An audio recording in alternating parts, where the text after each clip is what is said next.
Olá, tudo bem? Está começando o programa Em Destaque aqui na tela da TV Sim e também da Record News. Que bom ter a sua audiência e a sua companhia. Seja muito bem-vindo. Hoje no programa nós vamos falar sobre as medidas que foram adotadas para esse período de pandemia da Covid-19. Medidas essas, por exemplo, na área do direito trabalhista, direito do consumidor, direito privado, direito previdenciário. Quem vai falar sobre isso para a gente é a nossa consultora jurídica, Daiane Endlich. Ela vai comentar um pouco sobre essas questões e tirar dúvidas dos nossos telespectadores. O programa Em Destaque já está no ar.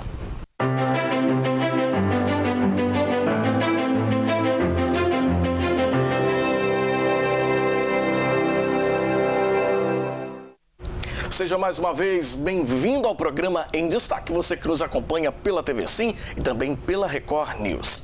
Hoje no programa nós vamos falar, como nós dissemos na abertura, sobre como lidar com esse momento de pandemia, em especial nos aspectos jurídicos, né? Como se tratar da questão, por exemplo, das contas, dos direitos do consumidor. A minha convidada é uma consultora jurídica, né? É a Daiane Endlich. Daiane, boa noite, bem-vinda ao programa. Muito obrigado, boa noite.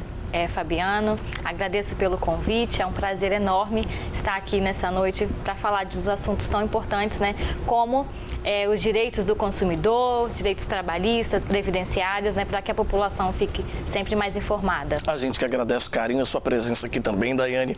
E como a gente falou, né, a gente está vivendo um momento muito complicado, um momento atípico para todo mundo, né, no mundo inteiro, aliás. Não só os brasileiros, não só os capixabas, mas no mundo inteiro a gente observa uma mudança de comportamento, né, das pessoas que estão ficando mais em casa, pessoas que às vezes não estão conseguindo parar de trabalhar, tiveram a suspensão do contrato de trabalho, tiveram redução salarial. Então a gente observa um cenário muito diferenciado, muito diferente, que implica diretamente em muitas questões jurídicas, né? E é por isso que a gente hoje convidou a Daiane para tirar essas dúvidas hoje aqui no programa com a gente. Daiane, vamos começar falando sobre pagamento de boletos, né? Dívidas nesse período. Teve gente que parou de trabalhar, mas as dívidas continuam chegando. Os boletos continuam chegando a todo vapor. Não para. E aí? Então, o Conselho Monetário Nacional, ele editou uma resolução possibilitando os bancos de reduzir, renegociar ou suspender as dívidas pelo período de 60 dias. Mas isso não é uma obrigação do banco. O banco ele não é obrigado a fazer isso. É uma possibilidade que foi concedida, que foi através da resolução, né? Então os bancos têm essa possibilitar isso aos clientes, mas essa possibilidade ela só é concedida aos clientes que estão com os boletos adimplentes. Então, ou seja, aquelas pessoas que estão passando por uma dificuldade e que até 29 de fevereiro estão com alguma pendência, algum boleto de financiamento, né, atrasado, não é possível receber essa suspensão, né, pelo período aí de 60 dias do pagamento. Então, é só uma possibilidade, o banco ele não tem a obrigação de conceder, não foi uma coisa que foi imposta, certo, né, mas existe essa possibilidade que o Conselho Monetário Nacional colocou à disposição dos bancos, mas só para quem está com tudo em dia até 29 de fevereiro. Agora, isso, nesse primeiro momento, só por 60 dias, porque, por exemplo, já passou, a gente está mais ou menos uns 2 meses já dessa pandemia, vamos dizer que no Espírito Santo, né, acompanhando esse momento mais de auge dessa pandemia, a gente não sabe até quando isso ainda vai continuar. É possível que haja ainda uma mudança para prorrogar ainda mais, talvez? Essas resoluções, elas sempre têm essa questão de que a possibilidade de prorrogação, né? Então, igual em relação a prazos e no fórum, né, essas coisas de que estão funcionando. Então, sempre tem essa possibilidade de que seja prorrogado, né, por mais um período, mas a gente não tem ao certo o período certo de que essa pandemia vai durar. Então, a gente está sempre recebendo, por isso que no meio jurídico a gente tem vivenciado muitas portarias, instruções normativas, atos, né, governamentais, leis e medidas provisórias, porque às vezes termina a validade validade de uma e tem que ser publicada outra para prorrogar novamente. Então, a gente está sempre vivenciando isso durante essa pandemia. Como a gente está vivendo esse estado de calamidade pública, então as leis são votadas mais rápidas, né? São medidas provisórias que são publicadas, que a votação é mais rápida, para poder facilitar, trazer algumas possibilidades aí para os consumidores, né? Para a população em geral. Agora, quando a gente fala em boletos, né, em dívidas que vão acumulando aí durante esse período, logo se lembra também da questão da mensalidade escolar, né? Pais que têm alunos em escolas particulares que não estão tendo aulas presenciais nesse período. Muitos até estão tendo aula à distância, né? Aula por aplicativo, pela internet, por videoconferência. Como fica a questão da mensalidade, né? É possível reduzir? O pagamento continua integral? É possível recorrer? E aí? Então, a Assembleia Legislativa aqui do nosso estado do Espírito Santo, porque existem medidas que são tomadas de estado para estado e existem as medidas que são tomadas a nível nacional, né? Então, essa questão da mensalidade escolar, a Assembleia Legislativa está votando o projeto 197, que dispõe sobre a redução da mensalidade nesse período, enquanto perdurar aí a pandemia do novo coronavírus. O processo ele já passou por algumas votações, já teve uma emenda substitutiva, no caso que com essa emenda substitutiva ficou obrigatório para as escolas a redução de 30% das escolas da rede privada, seja de ensino educação infantil, fundamental, médio e superior, a redução de 30% no valor da mensalidade. Esse projeto de lei ainda não foi publicado, ele está em fase de votação, agora ele está aguardando o parecer da Comissão de Educação para poder dar seguimento. Então, assim, por enquanto a gente ainda não tem nada de concreto publicado a respeito da redução das mensalidades. Então, o que está valendo é tentar, né, negociar com as escolas, da mesma forma também aquelas pessoas que trabalham com transporte escolar, né? Então, tentar ter a razoabilidade, a boa-fé e tentar fazer um acordo, porque no caso da aprovação desse projeto, dele ser publicado, entrar em vigor, em caso de que os pais optem por cancelar a matrícula nesse período também da pandemia, não será possível a cobrança de multa. Então, um acordo nesse momento, acho que é mais razoável para ambas as partes. Cabe muito ao bom senso também nessas situações, o bom senso, né? é verdade. Claro. A gente Agora, precisa. Outra questão, muito além da questão aí, quando a gente fala, né, das mensalidades, por exemplo, pessoas que tinham aí viagens marcadas, né? Vamos falar de turismo também. O setor do turismo está muito prejudicado, né? Nesse período.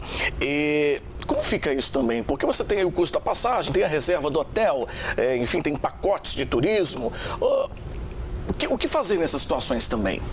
Então, olhando pelo Código de Defesa do Consumidor, o consumidor ser, vamos colocar assim, lesado, né, ser cobrado onerosamente, com multas, ou então não ter a possibilidade de restituição do valor integral pago, se torna uma medida muito onerosa, né, porque nós temos aí o artigo 6º do CDC que prevê isso, que é o Código de Defesa do Consumidor, né, que prevê isso aí. Mas, como nós estamos vivenciando uma época muito diferente, atípico, né? Muito atípico. Então a gente não sabe muito bem como que as coisas vão demandar, o tempo que isso vai demandar. Não tem não tem uma previsão, né? Então o governo tem ditado várias medidas provisórias e dentre elas foi publicada a medida 925, que é para poder dar uma ajuda aí para as empresas de aviação. E nessa MP tem 2 tópicos, o que interessa aí aos consumidores, né? O primeiro tópico é a respeito aí do pagamento aos aeroportos e tal, mas o que interessa diretamente aí à população, aos consumidores em geral, é a questão da prorrogação, né, de até 12 meses do pagamento do reembolso. Porque numa época normal, né, nós temos aí a resolução da ANAC, que é a Agência Nacional de Aviação. Sim. A resolução 400 da ANAC, ela prevê que a pessoa adquirindo a passagem aérea acontecendo algum imprevisto, né? Se ela adquiriu essa passagem com 7 dias de antecedente antes aí do embarque, sim, e ela comunicar à empresa aérea com antecedência de 24 horas pedindo o seu reembolso, esse reembolso ele é feito no prazo de 7 dias. Só que entendi. com a medida provisória 925, essa restituição, esse reembolso, ele foi prorrogado para até 12 meses. E até nesses casos, isso aí, até um ano a partir da data da viagem. Sim. E nesses casos, o que acontece? O contrato ele vai vigorar conforme o consumidor comprou. Então, se tinha uma aplicação de multa para a troca ou para o reembolso, essa multa será aplicada. Mas a MP possibilitou que, caso o passageiro, o consumidor, deseje remarcar, né, a viagem, ele tem um período aí de até 12 meses também para remarcar. Lembrando que esses voos que a gente está falando são os voos adquiridos até 31/12/2020. Então, ele tem todos esses voos que foram adquiridos até dezembro de 2020, eles podem ser remarcados, né, para uma outra data, sim, sem ser cobrado a multa. É o que a MP possibilitou. Tá certo. Olha, nós vamos para um rápido intervalo. Hoje a gente está recebendo aqui no programa a consultora jurídica Daiane Endlich, conversando um pouco com a gente sobre os direitos do consumidor, né? E falando também o que o cidadão, né, pode fazer para poder não perder dinheiro inclusive. A gente está falando aqui certeza, que não perder dinheiro na questão do turismo, mas também os direitos que ele pode ter em relação às dívidas, a boletos, a pagamentos, né? Esse foi o assunto do nosso primeiro bloco. A gente vai para um rápido intervalo. Daqui a pouquinho a gente volta com o programa de destaque. Não saia daí.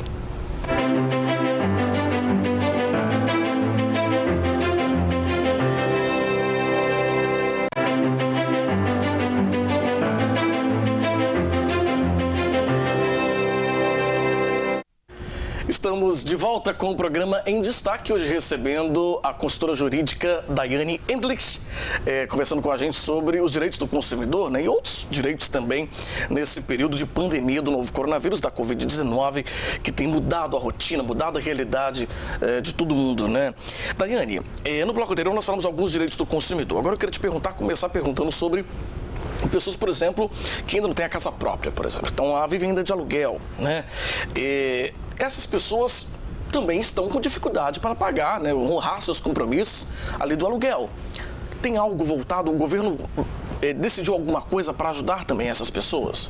Então, teve um projeto de lei que é o 1179 de 2020, que foi publicado agora recentemente, que previa algumas regras para esse direito privado aí e em relação também ao direito do locador e locatário, esses contratos aí de locação, porque nós temos uma parcela muito grande da população que ainda paga aluguel, né? Sim. Só que no final das contas, esse projeto de lei, ele deixou muito em aberto, ele não prevê uma suspensão, não prevê uma redução, né? Então, aqui nessa área e os contratos de locação que vai valer, como a gente disse anteriormente, é a questão da boa-fé, né, da razoabilidade, né? Porque o locador, ele tem o direito de receber o aluguel, mas por outro lado, o locatário, ele vem aí, nós vamos falar depois a respeito das medidas trabalhistas, ele vem aí sofrendo aí a redução salarial, né, que já foi prevista. Sim. Então, se houve uma redução salarial, às vezes fica complicado dele cumprir com as suas obrigações integralmente. E o aluguel, né,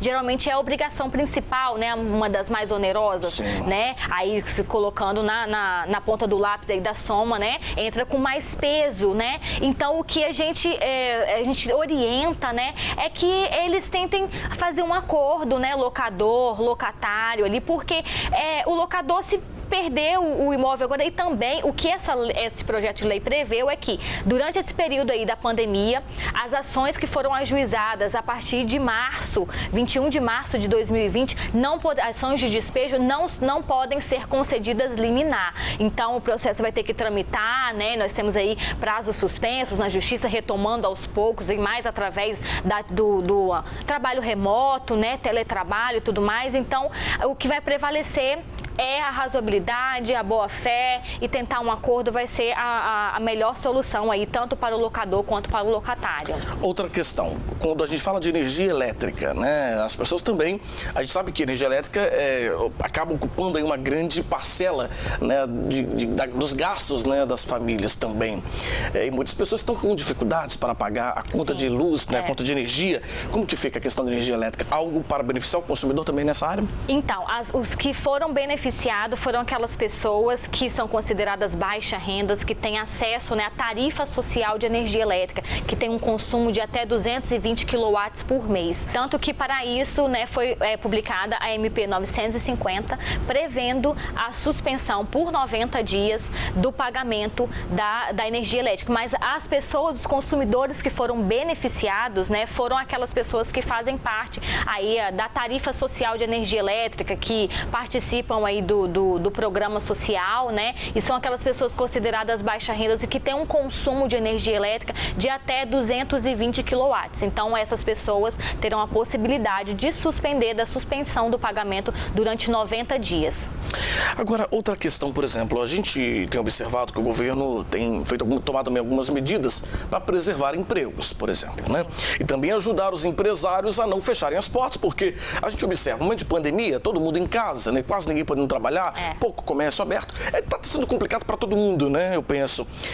Vamos falar sobre essas medidas trabalhistas que foram adotadas pelo governo, né? Tanto para preservar os empregos, a possibilidade de suspensão do contrato, a redução salarial e de jornada. Explica para a gente um pouquinho essas medidas. Então, foram publicadas duas MPs que tiveram assim mais impacto, né, na área trabalhista, que é a 927 e a 936. Então, a MP 927, ela publicou as possibilidades, né? A possibilidade de ser feito um acordo individual entre o trabalhador e o empregador para possibilitar aí, né, a manutenção do emprego, da renda e tal. Então, essas MPs estão com esse foco, com esse intuito. A MP 936, ela veio para complementar a 927, porque a 927 ela simplesmente falou, o empregador ele poderá, a partir do acordo individual entre empregado e empregador, ao teletrabalho, possibilitar o teletrabalho, possibilitar a antecipação das férias, a redução da jornada, o aproveitamento dos feriados, né? Isso aí tudo foi possibilitado na 927. A 936 veio trazer a explicação de como que isso vai poder ser feito. Então, assim, o teletrabalho, ele, na partir da 936, com essa edição, ele é possibilitado ao consumidor, ao trabalhador, fazer esse teletrabalho, mas ele precisa ser comunicado. Um prazo de 48 horas que vai mudar a sua jornada de presencial para o teletrabalho, e ali o trabalhador precisa possibilitar, né, fornecer os equipamentos adequados para que possibilite esse trabalho remoto. Sim. A outra questão que a gente também pode enfatizar é a questão da antecipação das férias. Por quê? A nossa CLT, né, ela prevê que o trabalhador, ele precisa ser comunicado, ter o aviso das férias com um prazo de 30 dias, pelo menos 30 dias, para ele se programar, né, com as férias. Agora, com a MP 936, o trabalhador, ele poderá ser comunicado com um prazo de 48 horas para que inicie essas férias, mesmo que ele não tenha período aquisitivo. E, em relação ao pagamento das férias, um terço que é devido, né, às férias, mais um terço constitucional, ele pode ser pago até a data da gratificação natalina, que é no 13º salário. Tá certo. Bom, nós vamos para mais um rápido intervalo. Na volta a gente vai conversar um pouco mais. Em especial, vamos falar sobre a questão previdenciária, né? Tem muitas dúvidas que surgem também durante esse período e a Daiane Endlich, que é nossa consultora jurídica, vai tirar essas dúvidas para a gente. É bem rapidinho, programa em destaque. Volta já.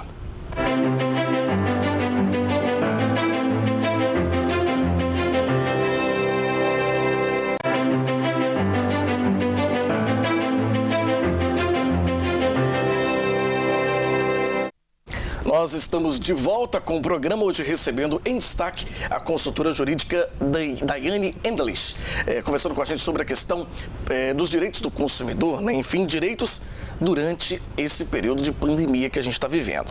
Daiane, nós já falamos um pouco de direito do consumidor, falamos de direitos trabalhistas, falamos um pouco de cada setor, né? De forma, logicamente, um pouco resumida, porque o tempo do programa é curto, né? Mas vamos falar um pouco sobre a questão da Previdência agora, né? Chegam muitas perguntas para a gente. Uma delas é querendo saber se a pessoa ela tem direito, né, a solicitar aí o auxílio-doença se ela for contaminada com coronavírus, por exemplo, durante aí o trabalho dela. Existe essa possibilidade? Então, essa questão ela é muito discutida porque precisa ter a questão do nexo causal aí, né, da doença. Por quê? O auxílio-doença, que agora mudou a nomenclatura através da Emenda Constitucional 103, da reforma da Previdência, que agora chama benefício por incapacidade temporária, ele é concedido por causa da incapacidade laboral. Não é a doença que é protegida pelo sistema, é a incapacidade que ela causa no trabalhador.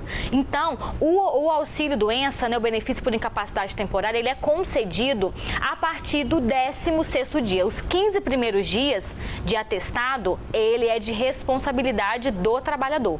A partir do 16º dia, do empregador, perdão. Sim. É de responsabilidade do empregador. A partir do 16º dia, quem assume esse ônus é o INSS. Então, no caso de contaminação aí, depende do período em que a pessoa irá ficar afastada. Se for um atestado de até 15 dias, essa responsabilidade, esse ônus vai ser do empregador, né? Se for um atestado de mais do que 15 dias, a partir do 6º dia, então, ele sim terá direito ao auxílio-doença. E normalmente é isso, né? Fala-se muito do período de quarentena de 14 dias, 14, 15 dias. Então, de fato, pouco se vai usar o INSS nessa lógica, pelo menos, né? Se a gente for entender essa lógica.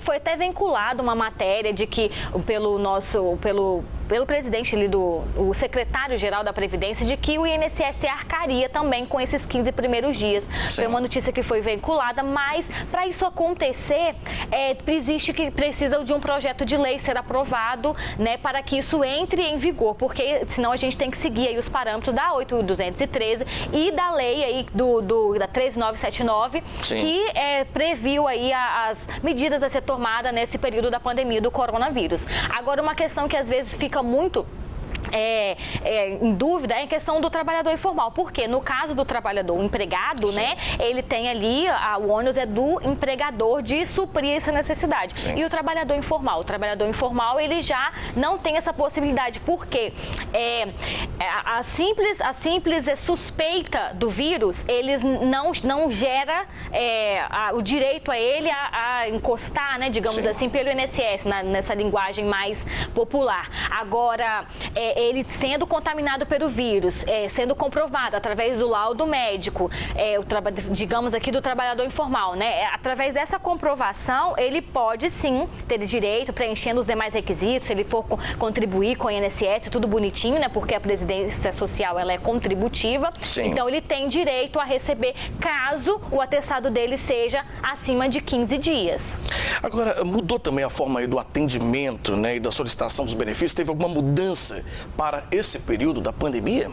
Nós tivemos alguns atos normativos, algumas medidas provisórias que foram publicadas nesse período, resoluções em que suspendeu, né, todo o atendimento aí, não só pelas agências do INSS, mas a Justiça Federal, a Justiça do Trabalho, a Justiça Comum. Então, ficou suspenso. E com a suspensão desses atendimentos ali diretamente na agência, ficou muito impossibilitado da realização das perícias. Mas você me perguntou sobre o atendimento ele não é possível presencialmente, mas os benefícios podem ser solicitados através da plataforma Meu INSS, né, que tem tudo online, e também os advogados têm acesso ao sistema INSS Digital, que é um acordo que foi feito entre a OAB e o INSS para possibilitar também que consiga aí dar entrada nos benefícios, porque o INSS tem trabalhado de forma remota. Isso também vale, por exemplo, para as perícias nesse período? Quem precisa de uma perícia, por exemplo? Então, a perícia, como não está tendo atendimento presencial, as perícias que estavam sendo agendadas, elas foram canceladas, não temos previsão de quando vai ser retomada. E aí, né, nós tivemos aí a lei que instituiu que regulamentou essa questão aí da pandemia, e eles preveu o quê? Que o INSS iria analisar a concessão do auxílio-doença através do protocolo de laudo médico. Então, foi possibilitado a abertura, foi inserido ali no meu INSS um campo onde, ao solicitar a perícia, o segurado ele tem a possibilidade de anexar esse atestado médico, lembrando que esse atestado ele precisa estar legível, precisa conter todos os dados da doença, o CID da doença, não é um simples atestado, precisa ser um atestado redondo, bem completo, né? Precisa ter o carimbo do médico, o nome legível, tudo certinho. Sim. Para que consiga fazer esse protocolo, mas isso não quer dizer que automaticamente será concedido. Entendi. Apesar da lei que instituiu o auxílio emergencial ter possibilitado a antecipação do auxílio-doença e isso ser também regulamentado através de portaria de 3 meses no valor de um salário mínimo, sim, essa concessão do benefício por incapacidade temporária, ela é analisada porque um requisito principal desse benefício é a perícia médica. Então, os peritos, eles vão analisar esses atestados e aí, se ele estiver direitinho, do jeitinho que está previsto na lei, será concedido, né? Precisa constar também no atestado o período do afastamento. O médico que acompanha, né, o tratamento aqui fora, né, precisa atestar ali o período que esse paciente precisa estar afastado. Entendi.